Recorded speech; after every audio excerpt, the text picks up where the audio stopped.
नमस्कार दोस्तों, स्वागत है आपका एग्ज़ाम वॉरियर के ऑनलाइन स्टडी प्लेटफॉर्म पर। तो आज हम मॉक टेस्ट नंबर 51 करने वाले हैं और इसमें कुछ इंपॉर्टेंट क्वेश्चंस मैंने इंक्लूड किए हुए हैं, जो कि है एचपी जीके के, इंडियन हिस्ट्री के, इंडियन कॉन्स्टिट्यूशन के, इंडियन ज्योग्राफी और वर्ल्ड ज्योग्राफी से संबंध रखते हैं ये क्वेश्चंस।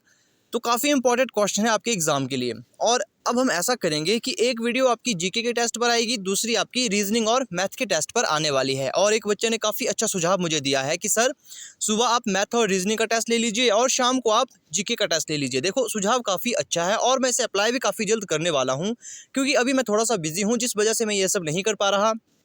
तो ऐसे ही अच्छे सुझाव अगर आप मुझे देना चाहते हो तो आप दे सकते हो। तो अब बात करते हैं पहले क्वेश्चन की। तो सबसे पहला क्वेश्चन है यहाँ पर, पंडित जवाहरलाल नेहरू ने 1937 ईस्वी में संपन्न निम्न में से किस सम्मेलन में बाबा काशीराम को पहाड़ी गांधी की संज्ञा दी थी? तो किस सम्मेलन में उन्होंने बाबा काशीराम को पहाड़ी गांधी की संज्ञा दी थी? पहला है भूमपल सम्मेलन, गद्दीवाला सम्मेलन, चडियार सम्मेलन या नगरकोट सम्मेलन। तो वो सम्मेलन है गद्दीवाला सम्मेलन, जिसमें पंडित जवाहरलाल नेहरू ने 1937 में बाबा कांशीराम को पहाड़ी गांधी की संज्ञा दी थी। नेक्स्ट क्वेश्चन की बात करते हैं, सिरमौर रियासत में प्रजामंडल की स्थापना कब हुई? मोस्ट इंपॉर्टेंट क्वेश्चन है एचपी हिस्ट्री का।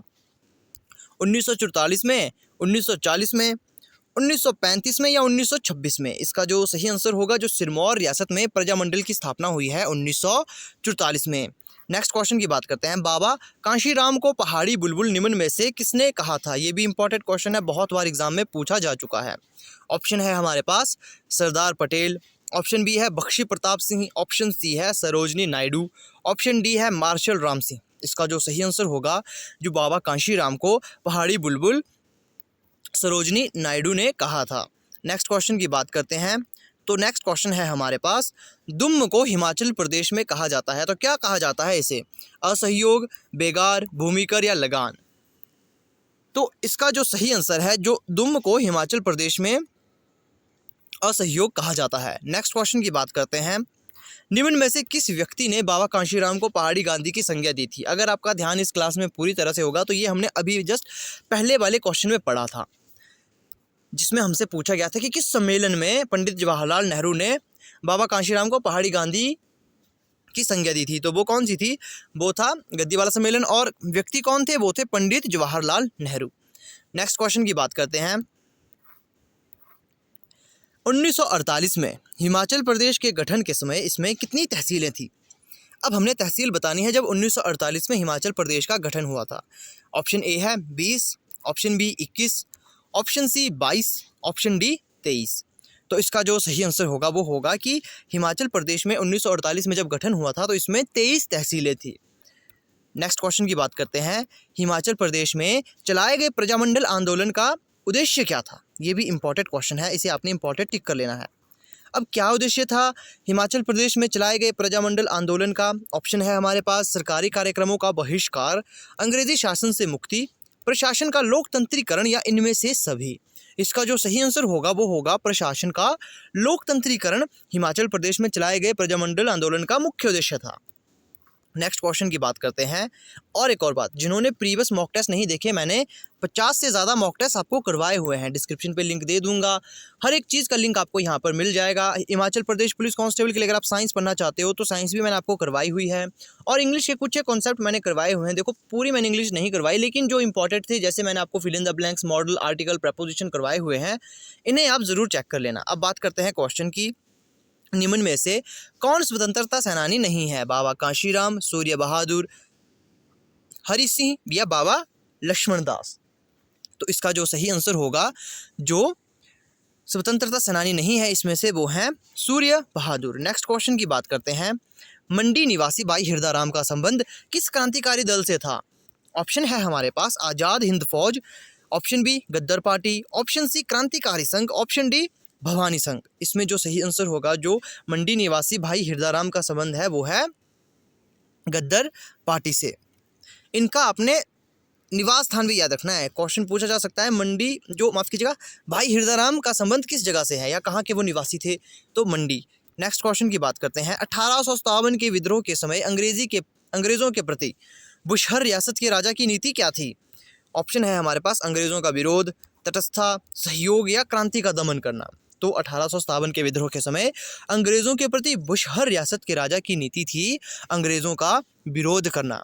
नेक्स्ट क्वेश्चन की बात करते हैं। इल्वर्ट विल विवाद का संबंध किस वायसराय से है? ऑप्शन है हमारे पास lord Canning, option B lord Ripon, option C lord Dufferin, option D lord Curzon. तो इसका जो सही आंसर होगा वो होगा लॉर्ड रिपन। जो इल्वर्ट विल विवाद का संबंध है वो है लॉर्ड रिपन से। नेक्स्ट क्वेश्चन की बात करते हैं। भारत का प्रथम वायसराय कौन था?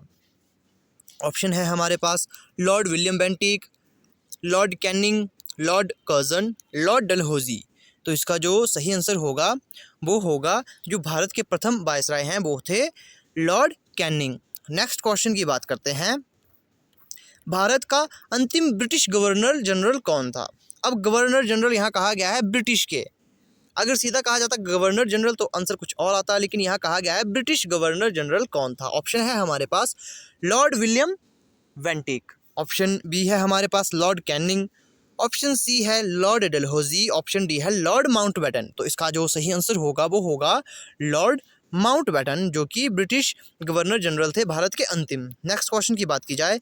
भारत का शिक्षा का मैग्ना कार्टा लिबर्टैटम, आज़ादी का महान चार्टर किसे कहा जाता है? मोस्ट इंपॉर्टेंट क्वेश्चन आज की वीडियो का।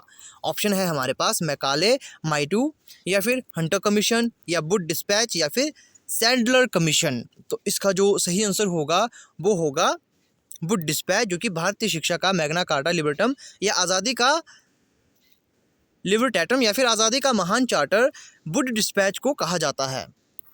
नेक्स्ट क्वेश्चन की बात करते हैं। 10 मई 1857 को सिपाही विद्रोह कहाँ से आरंभ हुआ था? ऑप्शन है बैरकपुर, दिल्ली से, मेरठ से, या आगरा से। इसका जो सही आंसर होगा वो होगा मेरठ से 10 मई 1857 को सिपाही विद्रोह प्रारंभ हुआ था। नेक्स्ट क्वेश्चन की बात करते हैं। मंगल पांडे ने किस सैन्य छावनी में विद्रोह किया था? ऑप्शन है हमारे पास Barrackpore, option B Meerut, option C Danapur, या फिर रामगढ़। आई होप आप सभी को इसका आंसर पता होगा। तो इसका आंसर है बैरकपुर। मंगल पांडे ने किस सैन्य छावनी से विद्रोह किया था? जो कि है बैरकपुर। नेक्स्ट क्वेश्चन की बात करते हैं कि 1857 ईस्वी के विद्रोह के समय भारत का गवर्नर जनरल कौन था? एक और इम्पॉर्टेंट क्वेश्चन, काफ़ी बार एग्जाम में ये पूछा जा चुका है।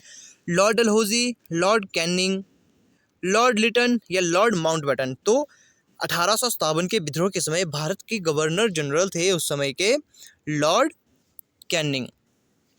नेक्स्ट क्वेश्चन की बात की जाए। बिहार में 1857 ईस्वी के विद्रोह का नेतृत्व किसने किया था?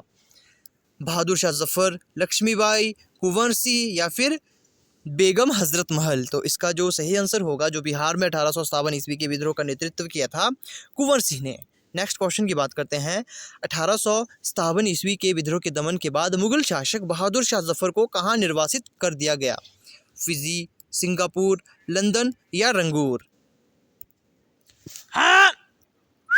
तो इसका जो सही आंसर होगा वो होगा रंगून। नेक्स्ट क्वेश्चन की बात की जाए।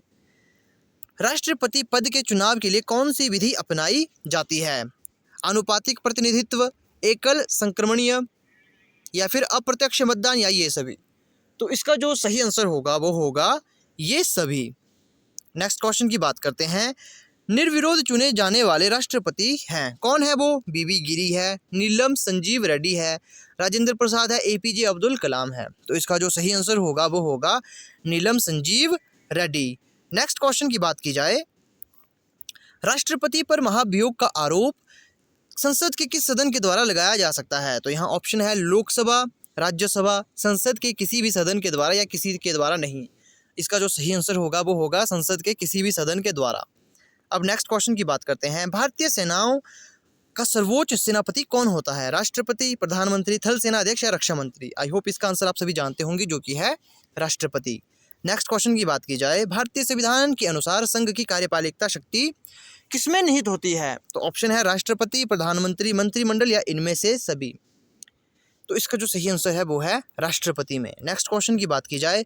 उपराष्ट्रपति के निर्वाचन मंडल में शामिल है सिर्फ राज्यसभा के सदस्य, सिर्फ लोकसभा के सदस्य, राज्यसभा एवं लोकसभा के सदस्य, राज्यसभा एवं लोकसभा के निर्वाचित सदस्य। तो इसका जो सही आंसर होगा जो उपराष्ट्रपति के निर्वाचक मंडल में शामिल होते हैं वो होते हैं राज्यसभा एवं लोकसभा के सदस्य। नेक्स्ट क्वेश्चन की बात की जाए।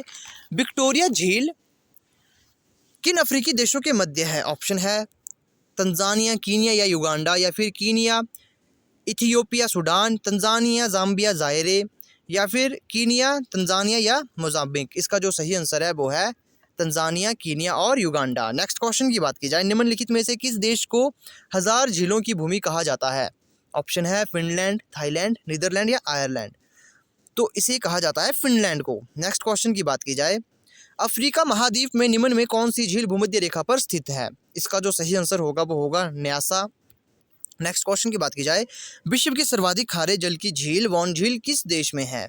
ईरान, इराक, तुर्की या आर्मेनिया। तो इसका सही आंसर होगा तुर्की। तो ये थे कुछ इंपॉर्टेंट क्वेश्चंस आज की वीडियो के। अगर आपको लगता है कोई क्वेश्चन इसमें गलत करवाया गया है तो कमेंट करके मुझे ज़रूर बताइए ताकि मैं अपनी गलती को सुधार सकूं।